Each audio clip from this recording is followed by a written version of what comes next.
ആദ്യം വന്ന മത്സരത്തിൽ പതറിയെങ്കിലും പിന്നീട് അങ്ങോട്ട് ഇന്ത്യ ആളിക്കത്തുകയായിരുന്നു. ഇംഗ്ലണ്ടുമായി നടന്ന 4ാമത്തെ T20 മത്സരത്തിൽ സമ്പൂർണ്ണ വിജയം സ്വന്തമാക്കിയതോടുകൂടി പരമ്പരയും സ്വന്തമായിരിക്കുകയാണ്. ഇന്ത്യയെ സംബന്ധിച്ചിടത്തോളം സമ്പൂർണ്ണ ആധിപത്യത്തിലാണ് 15 റൺസിന് വിജയം സ്വന്തമായത്. ആദ്യം ബാറ്റ് ചെയ്ത് ഇന്ത്യ നേടിയത് 181 റൺസാണ്.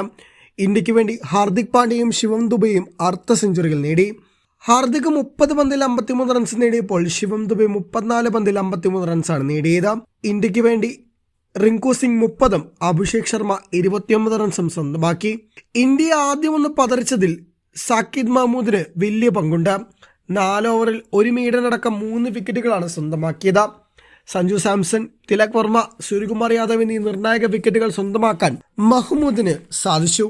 പിന്നീട് രണ്ടാം ബാറ്റിംഗിൽ ആദ്യം മുതൽ ഇടവേളകളിൽ വിക്കറ്റ് വീഴ്ത്താൻ ഇന്ത്യക്ക് സാധിച്ചു.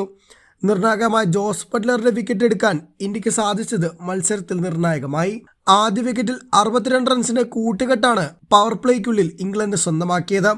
എന്നാൽ പിന്നീട് അങ്ങോട്ട് മത്സരത്തിൽ പിടിവിടുകയായിരുന്നു. എന്നാൽ അവസാന ഓവറുകളിലേക്ക് ആഞ്ഞടിക്കുമെന്ന് പ്രതീക്ഷിച്ച ഹാരി ബ്രൂക്കിന്റെ വിക്കറ്റ് നഷ്ടപ്പെട്ടതോടുകൂടി മത്സരം ഇന്ത്യയുടെ പരിധിയിലായി.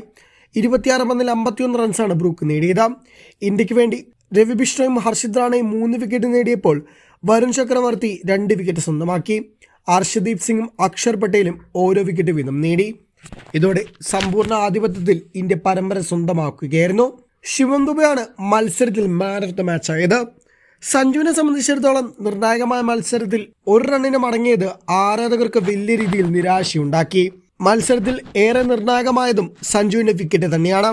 സാക്കിബ് മഹ്മൂദിന്റെ ബൗൺസറിലാണ് സഞ്ജു സാംസൺ പുറത്തായത്. മികച്ച പേസുള്ള പേസർമാരുടെ പന്തിൽ സഞ്ജു വീഴുന്നത് ഇപ്പോൾ പതിവ് കാഴ്ചയായി മാറിയിരിക്കുകയാണ്.